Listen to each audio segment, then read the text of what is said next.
Welcome to exam विवेचना। तो दोस्तों आज आपके समक्ष एक नई सीरीज हम यहाँ पर शुरू करने जा रहे हैं।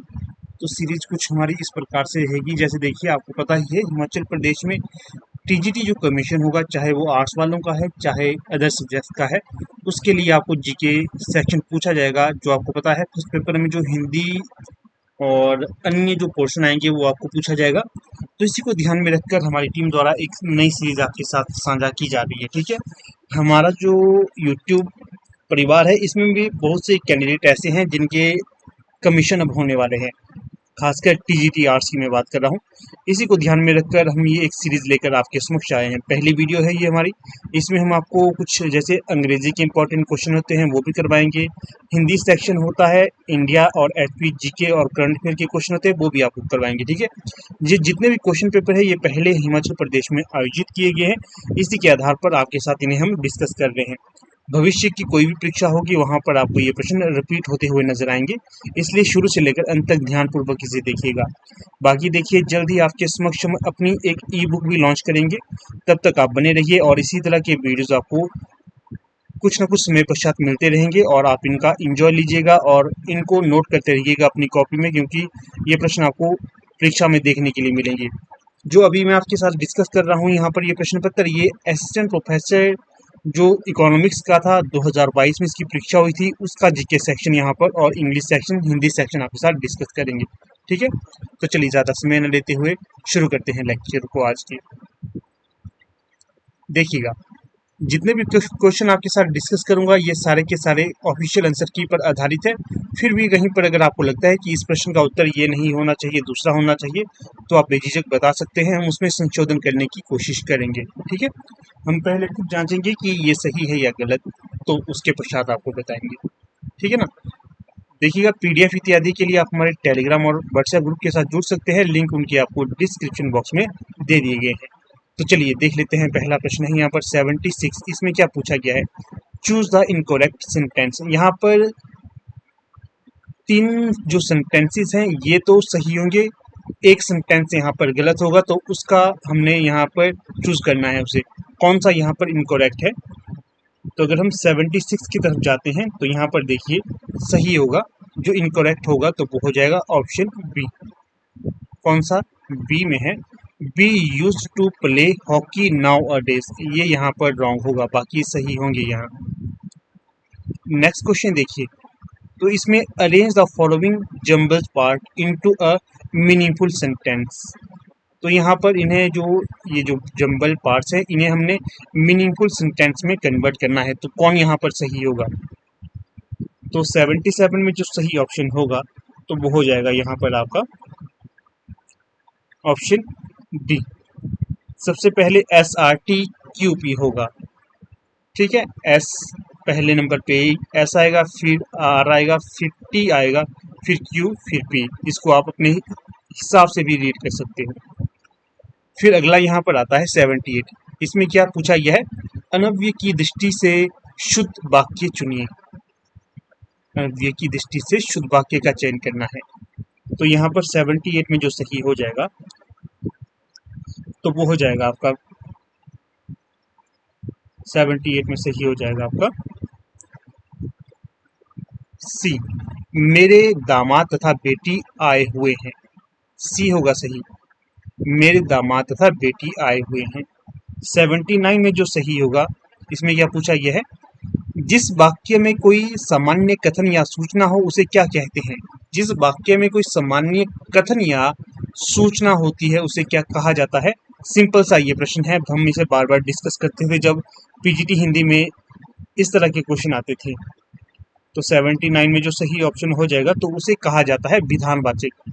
विधान, कोई विधान घट रही है, कुछ विधान हो रहा है ना, तो उसे क्या कहेंगे हम, विधानवाचक वाक्य उन्हें कहा जाता है जिस वाक्य में कोई सामान्य कथन या सूचना होती है। सामान्य कथन या सूचना होती है।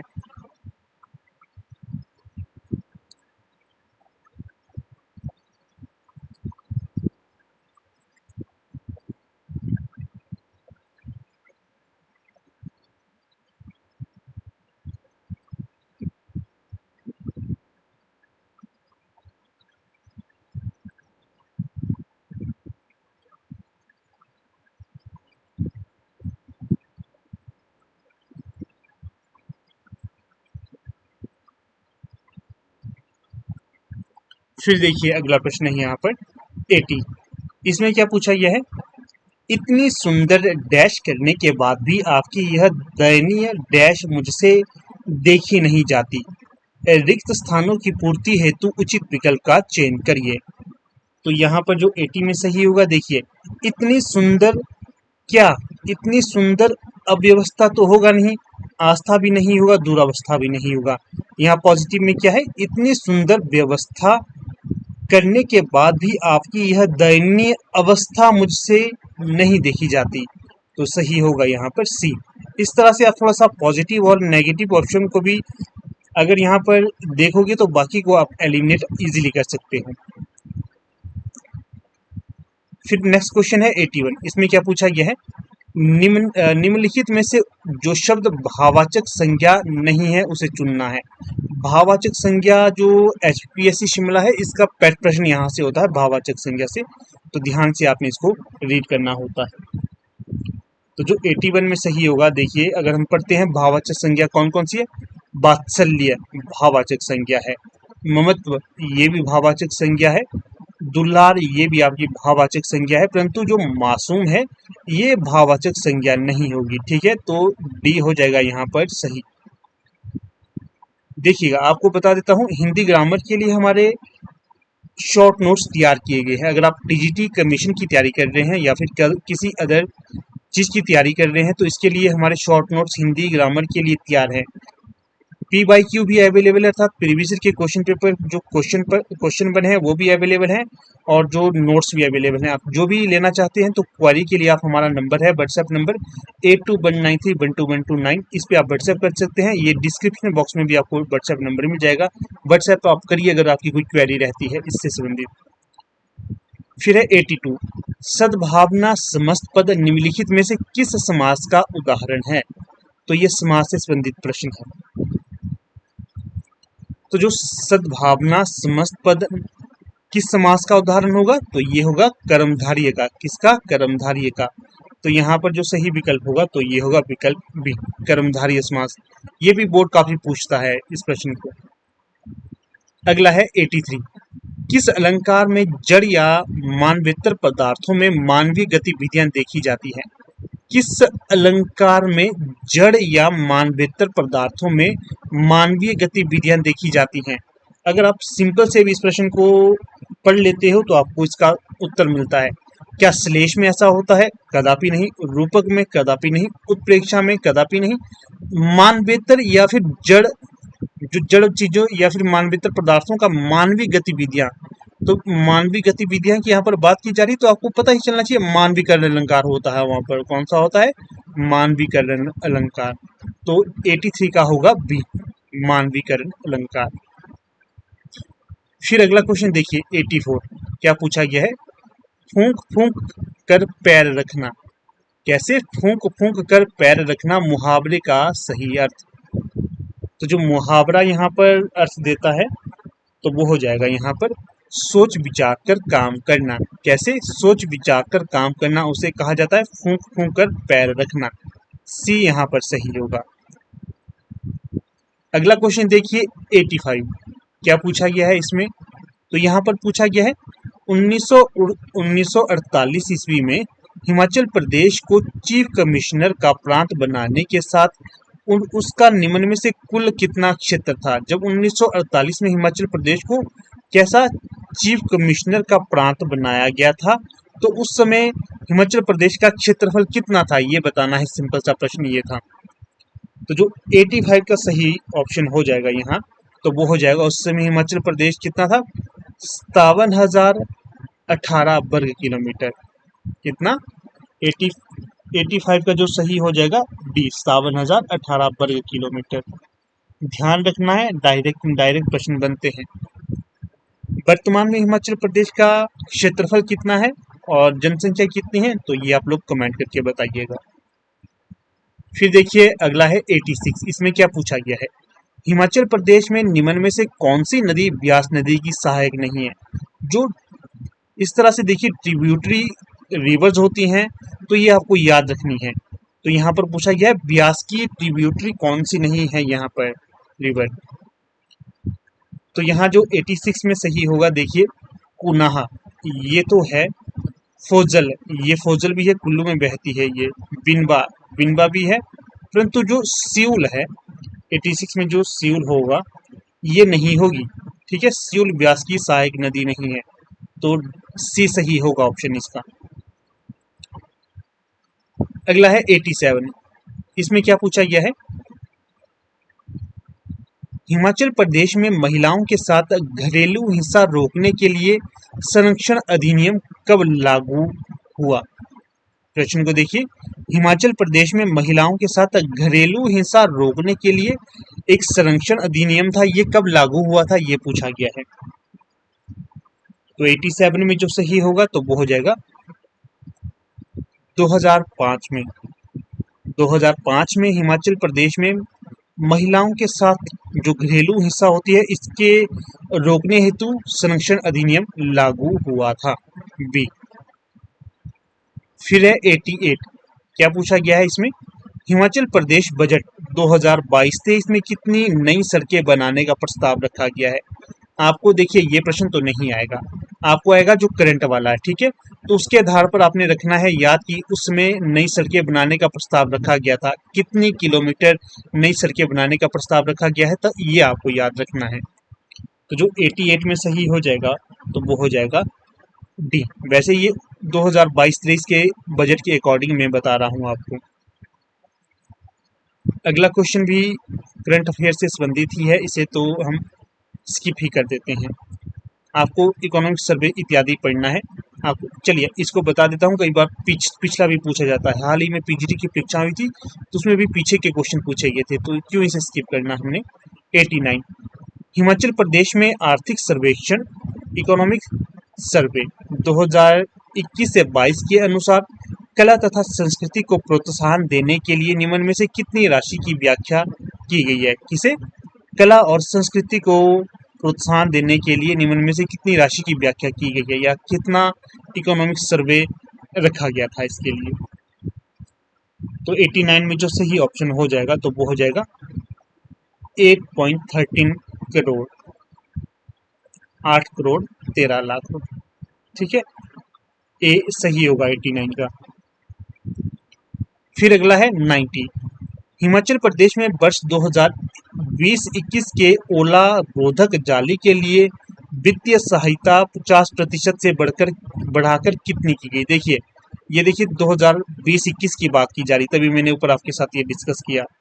तो जो हिमाचल प्रदेश में वर्ष 2020-21 के ओला रोधक जाली के लिए वित्तीय सहायता 50% से बढ़ाकर कितनी कर दी गई है, तो ये 50% से बढ़ाकर की गई थी आपकी 80%, अर्थात 80% तो सरकार आपको सब्सिडी देगी या पैसे देगी खरीदने के लिए, 20% आपको लगाना होगा। जो एंटी हिल नेट्स होते हैं, जब आपके जो बगीचों में जो फसलों को या फिर फल फ्रूट्स को बचाने के लिए जो नेट्स लगाए जाते हैं, उनको खरीदने के लिए बात की जा रही है। 90 का सही होगा सी। अगला है 91, क्या पूछा गया है इसमें, यहाँ हिमाचल प्रदेश में साहित्य में राजकीय अवार्ड लेने वाला कौन सा लेखक अपनी पुस्तक के साथ सही सुमेलित है। सही सुमेलित की बात की गई है यहाँ पर 91 में। तो जो 91 का सही होगा तो वो हो जाएगा, देखिए आचार्य भगवान देव, इनकी जो पुस्तक है ऊंची धारारी धूप, ऊंची धारारी धूप, ये सही सुमेलित है 91 का, बाकी सभी असुमेलित है। फिर है 92, अच्छा प्रश्न है ये। जब आगे आपकी टीजीटी की परीक्षा होगी, टीजीटी कमीशन की, तो वहां पर भी आपसे ये प्रश्न पूछा जा सकता है। वर्ष 2014 के लोकसभा चुनावों में हिमाचल प्रदेश के निम्न में से किस जिले में सबसे कम प्रतिशत मतदान हुआ था। ये अभी जो हमारे यहाँ पर चुनाव हो 24 में, तो उसके परिप्रेक्ष्य में भी ये प्रश्न बन सकता है, तो ध्यान में रखकर आप इसको सॉल्व करना, या फिर अपने जो नोट्स बनाए हैं तो वहां पर भी आप इसको ऐड कर दीजिएगा। 92 में होगा सोलन। सोलन में 2014 के लोकसभा चुनावों में हिमाचल प्रदेश में सबसे कम प्रतिशत का मतदान हुआ था। हाँ, प्रश्न आपके लिए ये छोड़ता हूं, एक देखिए कि हिमाचल प्रदेश में लोकसभा की कितनी सीटें हैं, ये बताइएगा। जो कंगना रनौत है, ये हिमाचल प्रदेश की किस लोकसभा क्षेत्र की जो सीट थी वहां से चुनाव जीत कर आई थी, ये भी आपने बताना है। जो प्रश्न आपसे पूछ रहा हूँ, चाहे आप गूगल करिए चाहे कहीं से भी देखिए, पर आपको इनके कमेंट देने हैं ताकि आपको प्रश्न रिपीट होते रहे, आपको रिकॉल होते रहे प्रश्न, इसलिए पूछ रहा हूँ आपसे। 93, निम्न में से कौन से भारतीय राष्ट्रीय संस्थान की स्थापना सर्वप्रथम हुई है?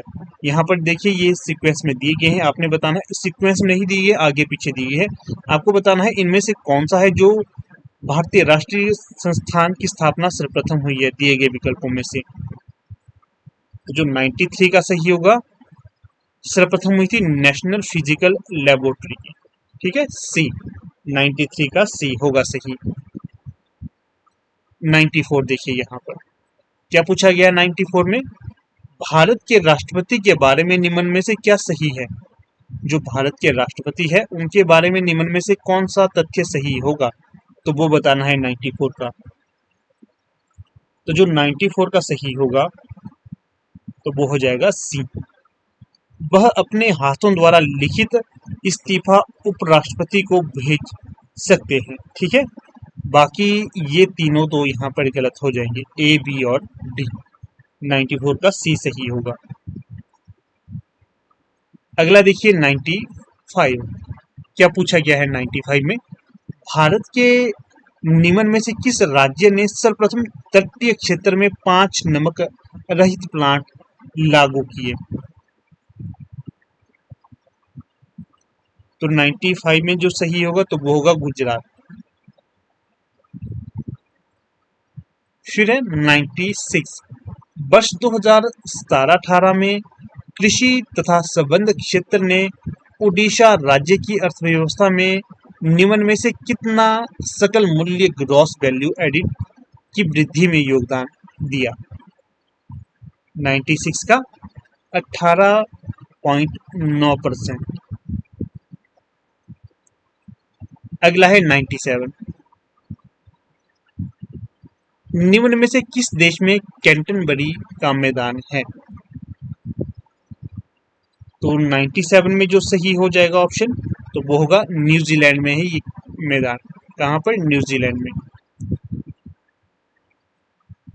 अगला देखिए, माल्टा के महाद्वीप के स्थान निर्धारण की निम्न में से सही पहचान क्या है?